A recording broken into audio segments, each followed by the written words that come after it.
So I'm Ashley Stirrup. I'm the Chief Marketing Officer for GrowthBook, and I'll be the MC for today. And I'll let Ryan and Luke introduce themselves. Hello, my name is Ryan Feigenbaum. I am the Senior Developer Advocate here at GrowthBook. I'm excited to be demoing product analytics today.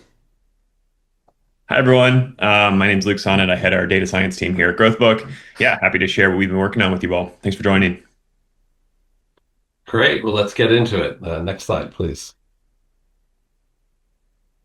In today's session, we're going to start with an overview of the 4.2 release.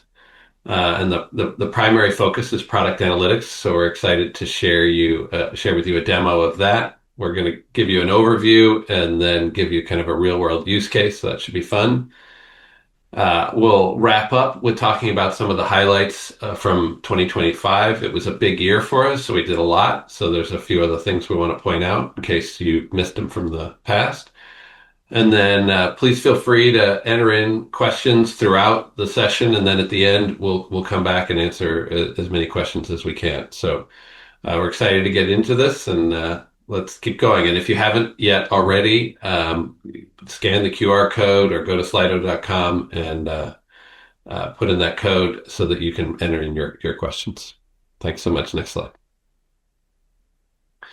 So we're really excited about product analytics. This is a major new component to the GrowthBook stack. In particular, the way we look at it is a great way to start to get to know your product and your users and the behavior they're having with your products, so that you can identify opportunities, identify new features that you want to build, and then use feature flags to implement them in experiments to test the impact of them. So we think it's a really powerful addition to what we're doing today. It's in beta right now. It's really designed. This initial release is designed for people that know SQL and can use SQL to generate powerful graphs and dashboards that then they can share with a much wider audience. We've got a lot more planned for the product over time, and excited to show it to you. Next slide, please. Metric slices are another exciting feature.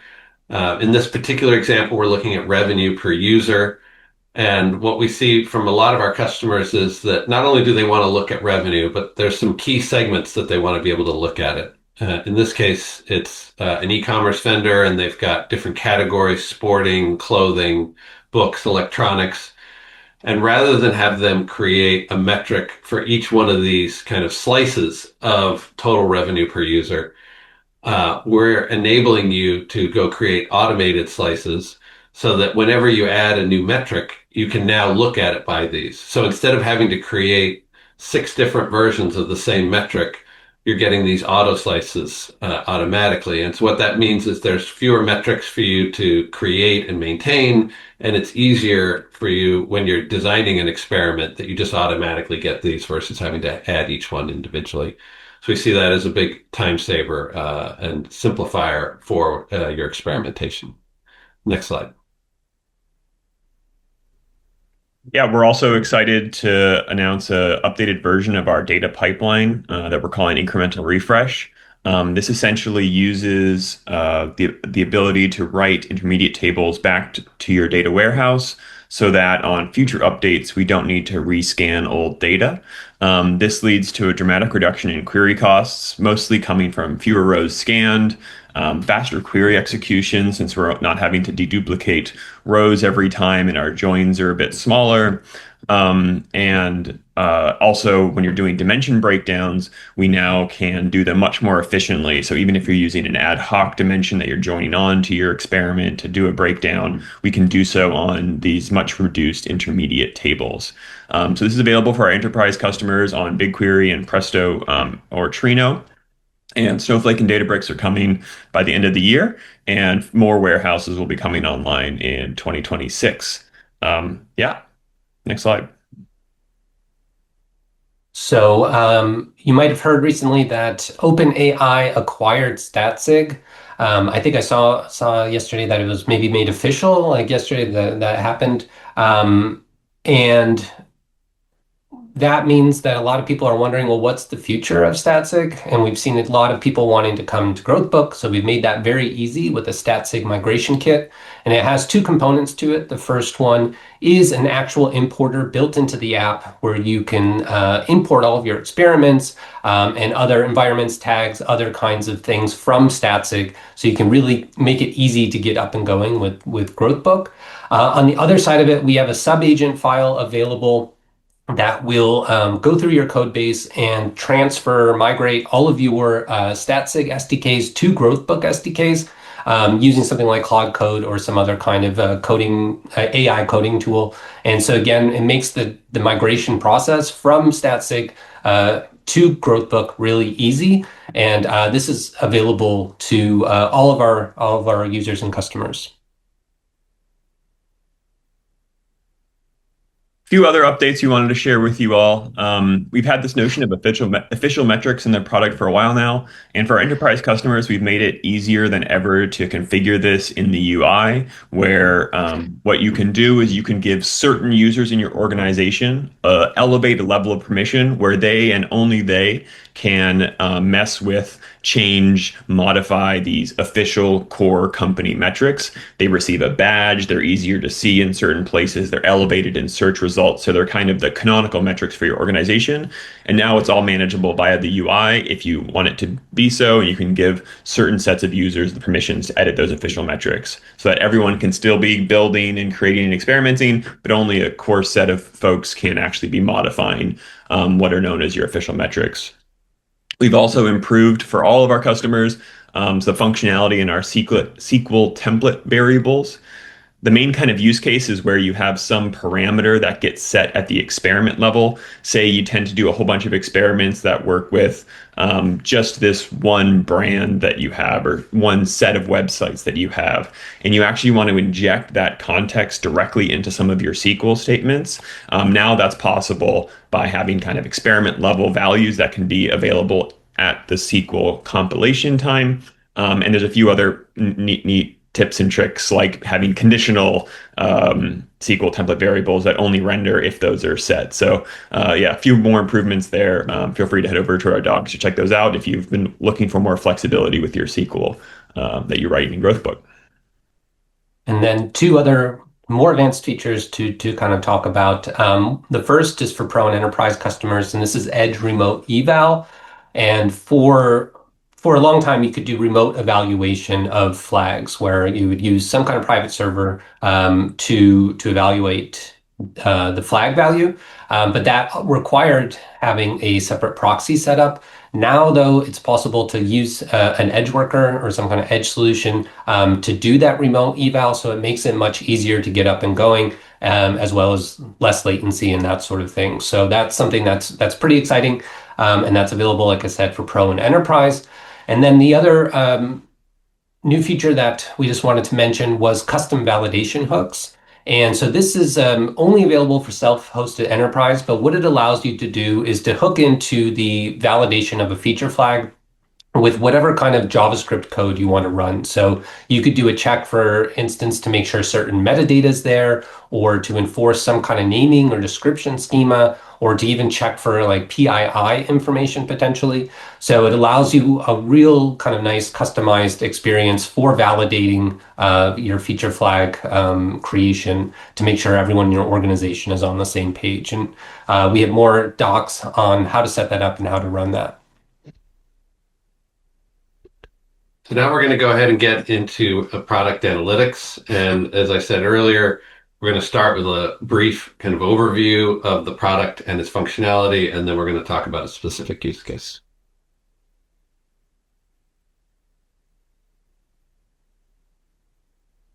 Cool.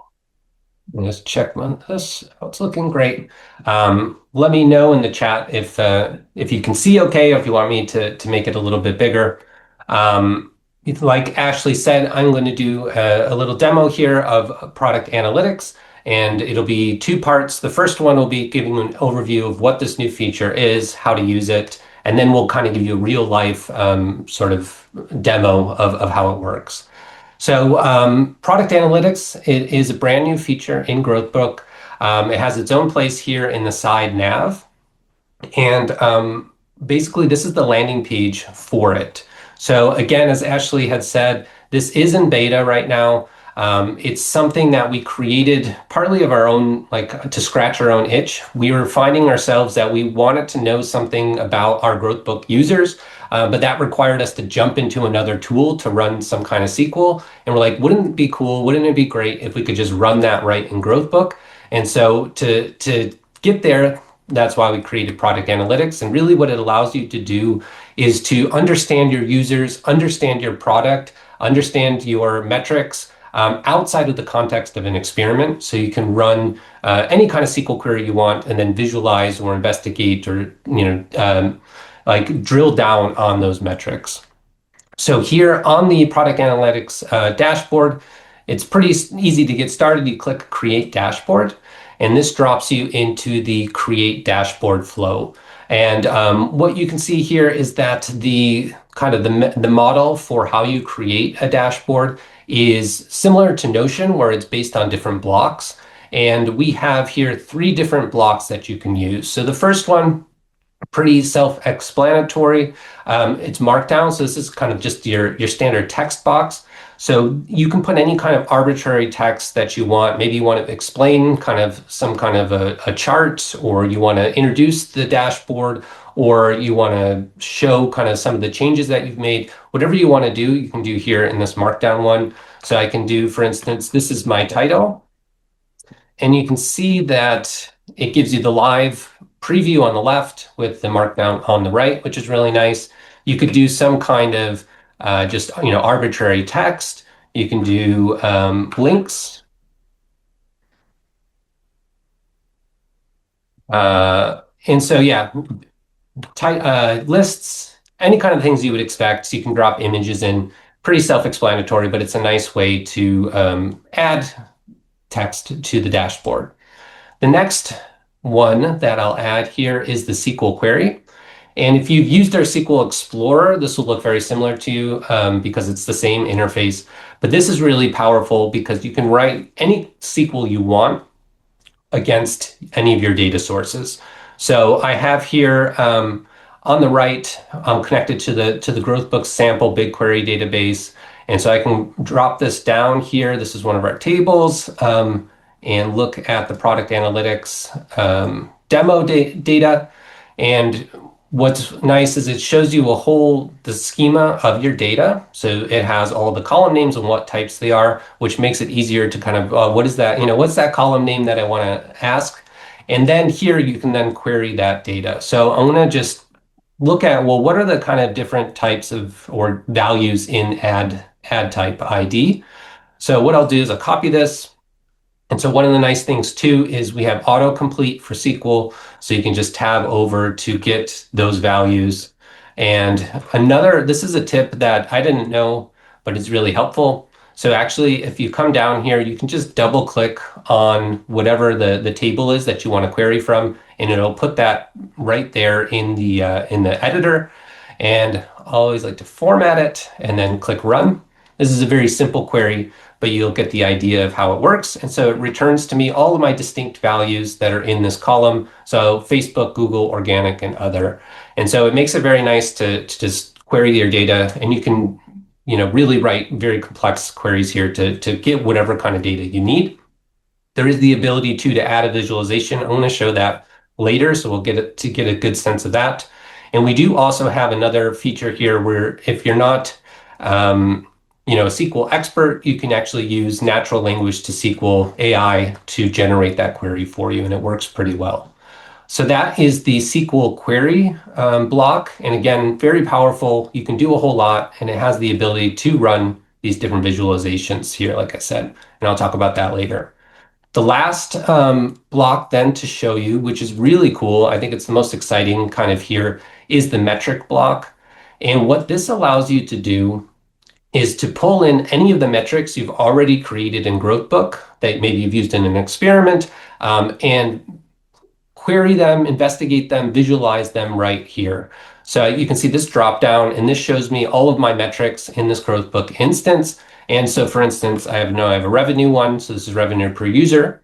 I can choose that, and then it automatically brings, queries that data and generates a visualization for me. So this is the last 30 days, the average of the revenue per user, and it has a time series. I could also do, for instance, the big number or histogram, and we have other graph types depending on your data. But it makes it really nice and easy to look at the data in different time spans with different filters, however you want to do it, for those metrics you've already created in GrowthBook. So then I could save that, and I have my dashboard here all set up. So I can click Done Editing. It allows you then to give a title. So I can say my first dashboard. The owner can be configured here. So if you want to change ownership of the dashboard, that's possible. It's also, of course, project scoped, which is available. And then one of the things that's really interesting about dashboards and makes them powerful is by default, they're not going to update. So whatever data is there at that time will be the data that's there when you come back. And that's really helpful, if you're doing some kind of investigation or something and you just want like that frozen in time moment. You can do that, and that'll be the default. But then you can also have the dashboard auto update, and you can change how often it will update, and even use some kind of cron schedule if you want to do that. And so if I had this checked, of course, every 6 hours the queries will rerun, and I'll get fresh data here. So that is a nice feature, as well as if you're worried about query cost or something like that, then you can turn that off. One last thing to talk about with dashboards that's really nice is the view access and edit access. So right now, this view access is only for me. So it's basically a private dashboard, but I could also make this available to everyone in my org. And so now everyone in the org can view it, but still only I can edit it. But I could also, if I want some collab help with this, I can say any organization members with editing permission. And now everyone in my org can see it, and they can also edit it. So I can save it, and now I have my first dashboard here. It's all set up. I could share it out to my team, edit it, and then you can also do some more fine-grained details here. So that's an overview of what you can do and how to do it with with product analytics dashboards. And you can see it's pretty easy to get started. But let's jump in now and kind of really see a real world example. So in this example, in this story, I am going to be a growth marketer, and Ashley is going to be my boss. He is the head of marketing, and we work for Mail App, the very creatively named Mail App, which is, you can think of it like a MailChimp or Customer.io. It is a email service for small businesses, to do campaigns with their users, or to do, product updates, that sort of thing. And what Ashley has done is he's tasked me with, he says, business is pretty good, but our conversion rates, I feel like they could be better. Figure out what's going on there and try to get those numbers up, right? And so what I did, what I'm going to show you is kind of how I used product analytics to try to figure this out and see if there's any opportunities for growth. So I'm going to pop into this executive growth dashboard. And so this executive growth dashboard, you can see that it I have a markdown block at the beginning, but it shows that it's an organization-wide dashboard. It auto updates every 6 hours, kind of just giving some clue to what's going on. But we come here to our first chart. And so I'm looking at this and I see that our weekly active users, it seems like it's doing really well, right? There's a strong trend line of growth over the past 30 days. And so this is looking really good. And if I come down again to another chart here for our annual recurring revenue, this also looks really great. And I'm kind of thinking to myself, like, what does Ashley want me to do? These numbers look really good. Like, is there any room here for growth? Right? We've gone from like almost 14 million to 60 million in 30 days. So this is pretty good. As executives, though, we always want more, right? Yeah, he's really insatiable. I showed him this. He's like, I know, I still think there's room. So let's keep scrolling down and see what this picture kind of develops as. And one of the things that I want to note that, these this is a sample data set, but this story that I'm kind of telling here actually comes from one of our own engineers when he used to work as a growth marketer. We've changed the details, right, to protect the innocent, but this was something very real that he did and shared with us. So scrolling down again, our average revenue per user. This again, like there's nothing really here that stands out as being too illustrative of anything, or it's kind of volatile, but maybe that volatility means there is some kind of opportunity. And so, so far, the story looks good for this company, for my company, my mail app, but I'm going to come down a little bit more, and this is where it starts getting really interesting. So here we have another ability in the product analytics, and that's to do tables or pivot tables, which is just a nice way, right, to show your data. And this one in particular, which I did, was where we first saw something that was really interesting. And so, Ashley, what does this look like to you? Like when you Yeah, this see looks like a this huge pivot table? looks like a huge opportunity because in general we've been looking at overall conversion rates, and our app is really more desktop focused than mobile. But boy, look at those mobile conversion rates. That shows you that there's a real opportunity here. Yeah, and so what he's really talking about is right here, especially you can just see it, it's across the board, but we have a 25% or 26% conversion rate on desktop, right? That's really nice, very healthy, and that's the same across the board. But on mobile for Facebook, and when it says Facebook here, you probably know, but it just means kind of Facebook ads coming from Facebook ads. It's only a 3% conversion rate. So this is pointing to something. A first interpretation, you might think, well, maybe just our users aren't mobile users. Like that's just, we shouldn't target them. And that might be something that you think of at first, but when we dig down a little bit more, we actually see that would be the wrong interpretation. So let me scroll down here. And why that would be the wrong interpretation is this trial source graph. And so this is showing where our signups are coming from. And surprisingly, the bulk of our signups are coming from mobile. And that points to something, well, so we can't ignore mobile as a dimension, but there's some kind of opportunity here.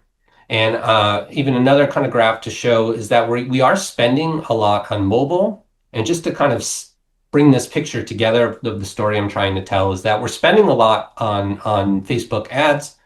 The ads are driving a majority of paid trials, but the trials are only converting at 3% compared to 26% on desktop. And so we're really throwing away our ad spend. It seems like we have a huge opportunity. And kind of the question is then what should we do? And so I brought this up to Ashley and I said, look, this is what I found out. What do you think the next step should be? Yeah, I mean, this is really exciting actually, because if we're getting that many trials and we have that poor conversion rate, we've never really focused on the mobile experience. So this is a great opportunity to build a mobile first experience and see if we can drive up a higher conversion rate. And that's exactly what we did. And so again, this is a markdown block here just to point out you can put GIFs in. So that's fun. And then you can link to experiments. And so as Ashley said, this was an opportunity to focus on our mobile experience. And so that's what we did. So I'm actually going to jump on over here to the experiment. And so the hypothesis, the thought that we had for this mail company was, we know that our users are signing up on mobile through Facebook ads, and we can kind of think about, well, these are small business owners. Maybe they're like out with clients, or maybe they're in between Zoom calls. They're on their phones. They're scrolling on Facebook, and they see the ad, but then they get to it. And our experience right now, our control is that it's the same experience for desktop and mobile, and that experience is not great for mobile users. Because I'll show you a screenshot here. So this is our control. this is what it would look like for a mobile user. And so you kind of have that blank canvas problem where it's, you kind of have to create this whole email on your phone, which is just not a great experience, right? And it's like hard to really get a customer then to that first value when they're having to do this. The experiment we're going to run is, what if we had some quick start templates that are already filled out where they can already kind of start getting, their brand in there, whatever kind of campaign they want to do, get to that first value faster. What would happen then? And so this is what we're going to do. We have our hypothesis here. So if mobile users are presented with a gallery of beautiful pre-made email templates to choose from, then they will engage more with the email creation process, leading to an increased conversion. We'll measure this by tracking conversion rate before and after implementing the template gallery. So let's see the results. So it was a huge success. I shared this with Ashley, and I was like, "Oh, look at how smart we are. We got a great response here. We boosted the conversion rate by almost 90%. So our investigation, our hypothesis, all checked out. Are you happy yet, Ashley, with this?" Yes, Ryan, your bonus is looking really good this week. And just to kind of tie it all together, we can come back to our product analytics. And so it's sort of like when they do a cooking show and they have the turkey already made and they pull it out of the oven. We have a post-experiment executive growth dashboard here that kind of shows some of the changes. And I have first here our new mobile conversion rate. So remember, it was at 3%. Now it's up to 12%. So that's really, really great. And then I also have here where we can kind of just see the pre versus post experiment conversion. And not only Facebook was affected, but across the board, we saw a huge uplift. And so these graphs too, as you can see, they're all interactive. So you can hover over to get more values. And for instance, if I just wanted to look at the Facebook, I can click those off and see then, oh, here's the pre one, here's the post. Those numbers look great. So that is a story of product analytics, how you can use it to really uncover opportunities in your data, understand your users better, understand your product better, and then hopefully at the end of the day, really, improve those top line metrics.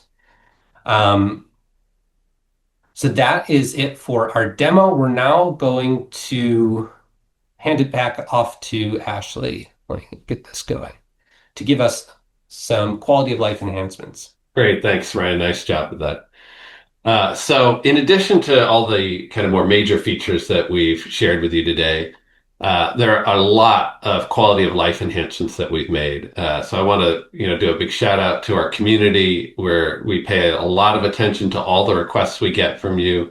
And so we've done a lot of smaller things that really add up to creating a better experience for developers, data scientists, and product managers. So you can see some of those here. You can go read more about these and click on links to get more details in our documentation if you go to the 4.2 blog on growthbook.io. And now let's just take a quick look at everything that we did in 2025. So you can see we've had 6 releases this year, which is pretty incredible. It's over 45 different features across these releases. We don't have time to go into all of these, but let's take a look at some of the kind of the standouts from each of the different releases. So back in January, released 3.4. And one thing we'll call out from that is shareable experiment reports. So this ability to create kind of an executive summary of an experiment and then share it out beyond your traditional team, maybe share it to the executives or other key stakeholders in a kind of consumable way without sharing, all the details from the experiment. Then in 3.5, one of the things we did is the experiment decision framework. So really helping people to have kind of standard logic on, okay, I ran the experiment. Should I ship this feature? Should I roll it back? Or does this require more inspection? And so we've created kind of a standard framework for that. In 3.6, we added safe rollouts, feature I definitely encourage everybody to check out. We rolled it out in 3.6, and then we made additional enhancements to it over time. And so what this does is it allows you to implement a new feature, identify some guardrails, and then we will gradually roll that out and keep checking the guardrails. So if we see negative performance in one of the guardrails, we'll automatically roll that feature back. Otherwise, it'll just keep rolling out to a larger and larger audiences over time. So that's a great way to roll out new features. I encourage everybody to check it out. 4.0 was our biggest release of the year, and so we're calling out three things from that. The first one is Experiment Insights, which think of this as the ability to analyze across all of your experiments and identify patterns and trends that have come out across those. So if you're running a lot of experiments, this is a really powerful new feature. We also launched the managed warehouse. So for those customers that don't want to have their own warehouse and don't have their own event tracking, particularly new customers, this is a great way to get started with GrowthBook because we've already set up all that for you, and it just simplifies the process if you don't have those already. The other thing that I encourage everybody to check out is our MCP server. So this is a great way to allow you to take your favorite AI tool, whether that's Claude or ChatGPT or Gemini, and allow it to talk to your GrowthBook server. And so you can say things like, give me a summary of all experiments that were run to increase customer engagement. Tell me which features were winners, which types of features were winners, and which types of features were losers, so that as I think about developing my next feature, I keep in mind some of the learnings from these past experiments. So this is one of the things that we kind of founded the company on, is this idea that you want to have a centralized place with all your experimentation knowledge so that you can keep learning and get better and better about how you roll out new features. In 4.1, we went even further along with the AI by embedding AI in a number of places in the product. So, for example, when you finished an experiment and you need to write the summary of the conclusions of that, you can actually use AI to create a first draft for you, and then you can go in and tweak it. Another example is one that Ryan alluded to in his demo, which is text to SQL. So when you're going to go ahead and build one of those graphs, you could say, show me revenue by device type or something like that. And then it'll actually auto build the SQL for you. So that's a great enhancement. And then finally, in 4.2, obviously, we talked a lot about product analytics. We think this is a really great way to get additional insight about your product, really help inform you, help you look for new opportunities that then you can build features and run experiments on. We're also helping you through the metrics organization with kind of simplifying things with metric slices and official metrics. And then we're optimizing your query performance with the incremental refresh. So some really great capabilities just in the 4.2 release. And with that, let's move on to Q&A. And Ryan, maybe you want to kick us off here? Yeah, sure. So we have the top question here is, do you include all users, including those in the treatment group, for ongoing experiments when using metrics for product analytics? Why or why not? This seems like a Luke Sonnet question. Yeah, I'm happy to answer this. By default, we're using all users. You can actually change kind of the population of interest in the product analytics tool so that you can change it from just those that are in the fact table the metric comes from, or you could pick an individual. You can pick like all users that were in any experiment kind of as your population of interest, and we're going to keep making improvements there. I want to include them because it's just about understanding your metric in general, right? If we excluded users in the treatment group, we'd be losing, in a lot of cases, half of some of our experimenters' users, because a lot of our teams are experimenting on everybody. I think maybe underlying this question is wanting to kind of see who's in an experiment versus not, and that's definitely something that we could improve. As I think there's another question here about actually this next one, which I'll just take at the same time, which is about the idea of using product analytics in combination with experiments, where often it takes multiple experiment iterations to find success.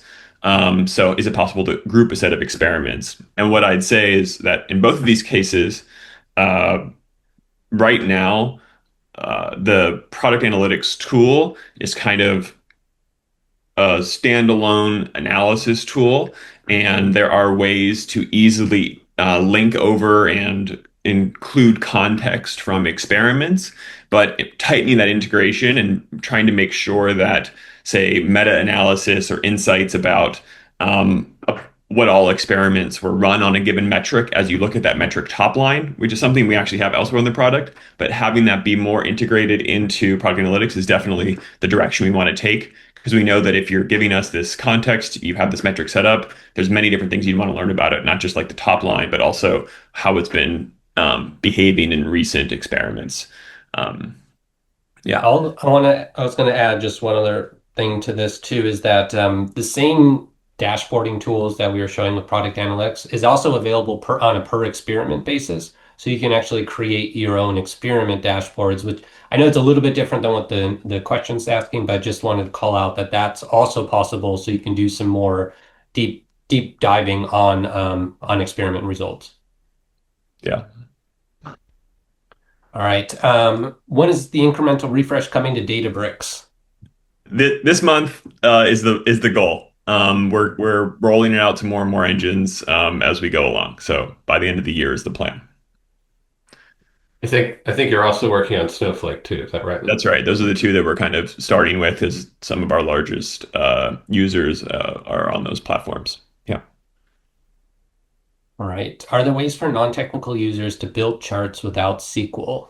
I'll say something about this because I'm not a SQL expert like Luke is a SQL expert. So there's a couple different things. One, like it's already shown, if you already have those metrics set up in GrowthBook, you can just pick those metrics and it will visualize them.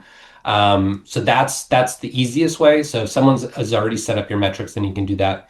The second way is to use SQL Explorer, but you can use the text to SQL, which allows you just to use natural language to try to get, the query you want.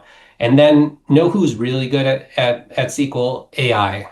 So if you have any kind of AI, it can help you write that SQL very well, and to build the chart. And it works surprisingly well. I've used it a lot with our SQL Explorer, with our SQL tool.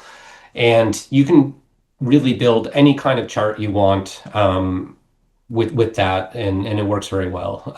So I would suggest using those resources, and I think it'll get you probably 80 to 90% of the way of what you need. I don't know if Luke, you want to say anything else kind of to that. Yeah, no, just the right now, the building out that kind of visualization library on top of any kind of generic SQL was kind of our first step. But like I said, with experimentation, our plan is to make sure that all of these great visualizations and deep dives you can do fully integrate with our metrics library, because we know that's something that's really valuable to have in GrowthBook and to be able to link across experiments and product analytics. So Yeah. I'll jump in here too. Like it is still early with product analytics. We're making a lot of enhancements. I would say today it's definitely a better product for people that know SQL than for your non-technical users. But if you have an adventurous, non-technical person, they can go ahead and give it a try, as Ryan mentioned. All right, so the next one here we have, how do metric slices work with the experiment decision framework, given that segments lose power? How should customers deal with the risk of cherry picking? yeah, that's a good call out. We have like a ability for users to specify in our frequentist engine like a multiple comparisons correction, but even that won't apply to all of the slices here. So the way it works with our decision framework is that they are viewed purely as like a deep dive and treated independently. We don't kind of have special guardrails around keeping people from cherry picking individual segments. I think right now the best way to do that is if you have important segments that are going to drive a decision, then it may be worth materializing those as independent metrics, and in which case they would say contribute to a multiple comparisons correction if you went down that path. But there is definitely there's definitely a chance for risk here if somebody kind of cherry picking a little bit. So it's something that we should consider. But right now, the general idea is giving people the ability to deep dive. We have a question, switchback experiments. Next year, yeah, we're in the process of designing it right now. We have a few different customers already that are asking for it. So we've got some design partners on this, and yeah, it's already in progress, underway. All right, how does your product compare to Statsig?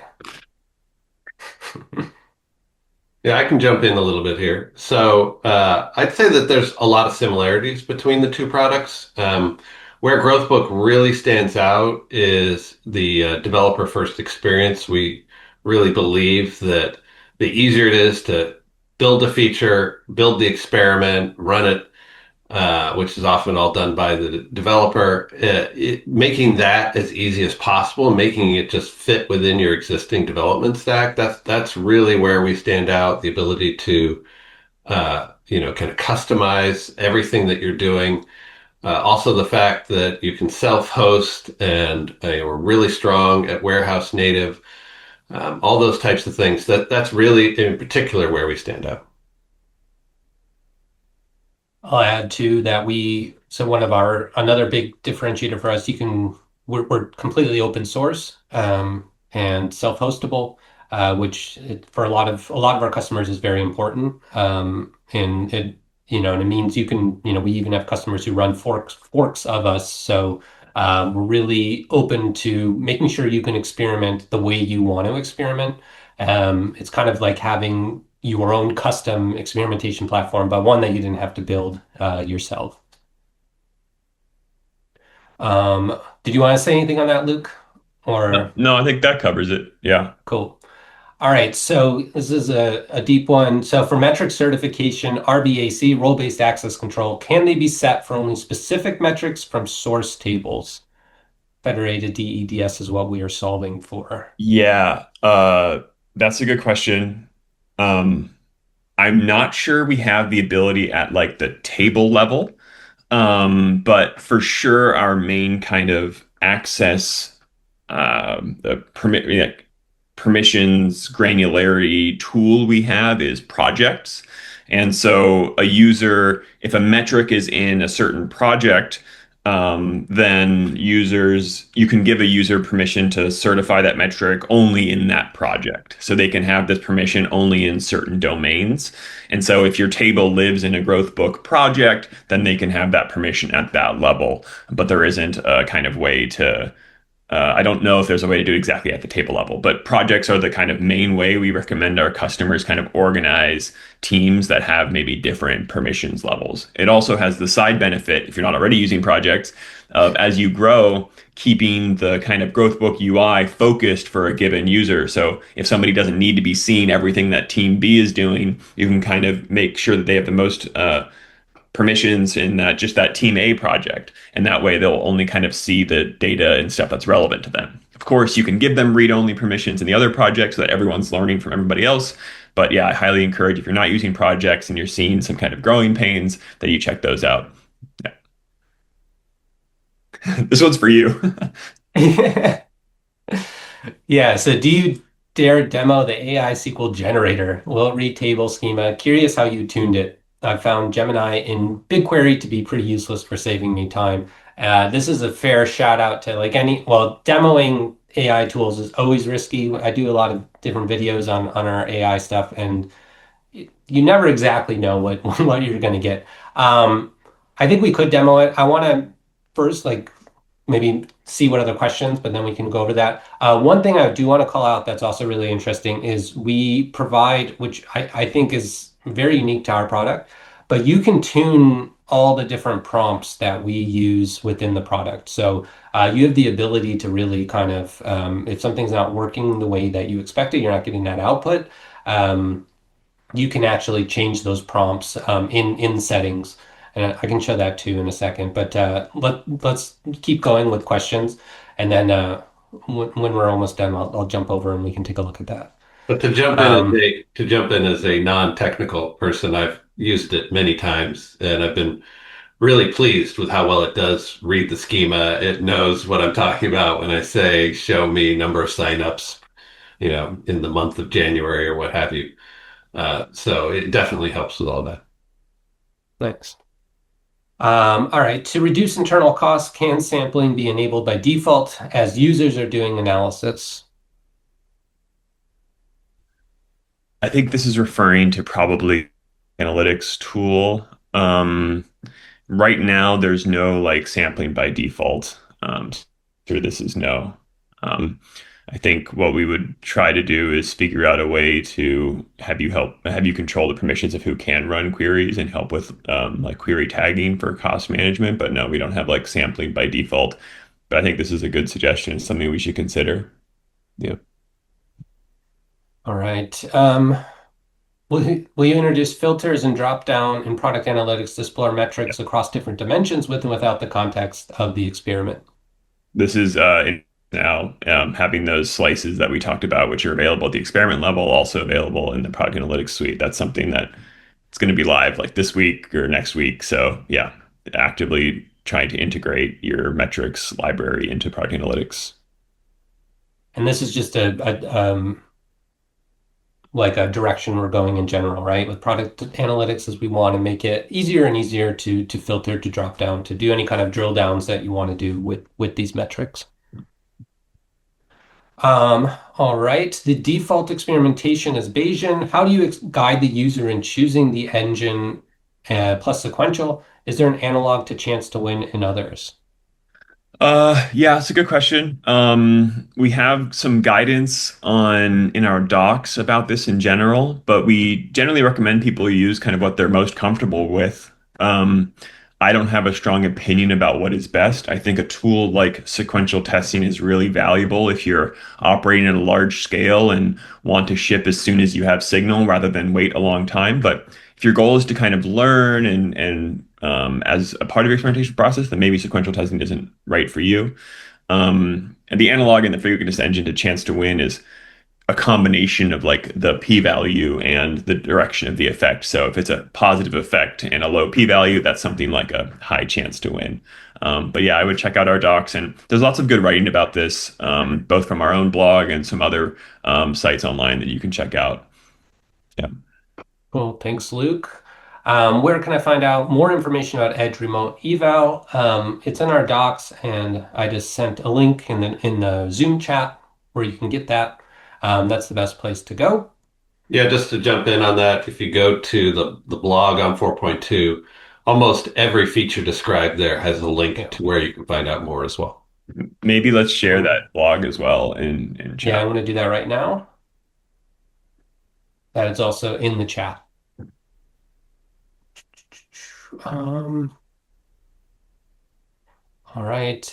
Is there a plan to have GrowthBook auto-suggest experiment opportunities to iterate on, intensify, invert, rerun for more power, etc., based on past experiments? I know where you're coming from because I read what you wrote, shared with us offline, I think, Jacob. But right now, that's something we've talked about a lot, and trying to figure out whether we should go as far as actually kind of building those suggestions out, right, with some kind of code integration that we could have. But I would say it's not under active development to like auto suggest those things. But I think what we would want to do in the short term is use either, use your experiment insights, your past results, and either come up with heuristics on our end or rely on something like an LLM to help kind of aggregate and share those out so you can like have this kind of conversation. We did build something like WebLens a while ago, which kind of takes a UI, and I know you're probably familiar with that too, and makes some suggestions based on like publicly available experiments and whatever the LLM has learned from its questionably legal scraping of the entire internet. Yeah, I think that's it from our Uh, crowd questions. So, yeah. yeah, well, I was just going to add to that the MCP server, it's not perfect for this, but it's Mhm. pretty Yeah. interesting what you can do with it. Uh, And yeah, it's just gotten better and better as the models have improved, where it'll even run, some ad hoc like Python to do some really intense analysis of experiment results. So we have a video about that out on our YouTube channel, but we're also going to make some shorter content about that very, very soon. Yeah, I just think it's also good that we should be thinking about we should think about like the heuristics that GrowthBook can use to guide this without just fully relying on LLMs to kind of do this kind of work for us. But Yeah, that's a big caveat. We have one last one that came in that wasn't. So what should be analyzing metrics like user level or session level? um, that's a very general question. That's tough to answer. What I will say is in the product analytics suite, when you have a metric that's based on a fact table that has kind of both of these identifier types, you can pick and choose. So you can aggregate kind of at the session level, you can aggregate at the user level. Um, but I would say it really depends on your goal. Sorry for the cop-out answer. Um, but when it comes to trying to measure, if you're running an experiment or measuring something in the long term, you really want something that's more persistent than a session, right? So in that instance, something like um, user level data makes most sense, but that can sometimes come with data challenges. And so often you might want to think about, well, since that's hard for us to set up or instrument, how can we experiment in the short term? Let's say we just want to get people to sign up for something. And yeah, we want to be able to track in the long term how that works, but maybe there's technical or data reasons why that's not a great idea. And so analyzing the session level and just trying to do your best to get that short-term signal can be the best that you can do, and then it's a reasonable use case for that. If you are in that situation, it is worthwhile to invest in that longer run kind of user level analysis so that you can make sure you're not just having short-term gains that aren't translating to long-term outcomes. We did get another question that came in about GBL, GrowthBook sends email that you have reached Statsig. Is that always to be trusted? Because sometimes it comes after a week has passed running the experiment. I'm not a huge fan of the fact that we do this. We have some guardrails around this with our experiment decision framework, which can make this a little bit more, let's say, statistically sound, where it only sends this information about an experiment being ready to ship once you've reached a certain precision target. So once you've reached enough data rather than just based on Statsig notification. One thing that we've explored but haven't built yet is the ability to say, well, only send these after X number of days have passed in an experiment. That is built into our experiment decision framework. So I would say the Statsig notifications are a little bit noisier, but our experiment decision framework notifications are more in line with what I would consider to be like experiment best practices. But we're hoping to consolidate those as we go forward. Great. Well, as we wrap up, just want to let everyone know that we will be sending out a recording of this webinar so you can share it with colleagues as well. And just want to thank everybody for coming today. Hope you try out product analytics. Please send us your feedback. We love working closely with customers to make the product as useful as possible for their specific use cases. So looking forward to getting as much feedback as possible there. And thank you again for attending today.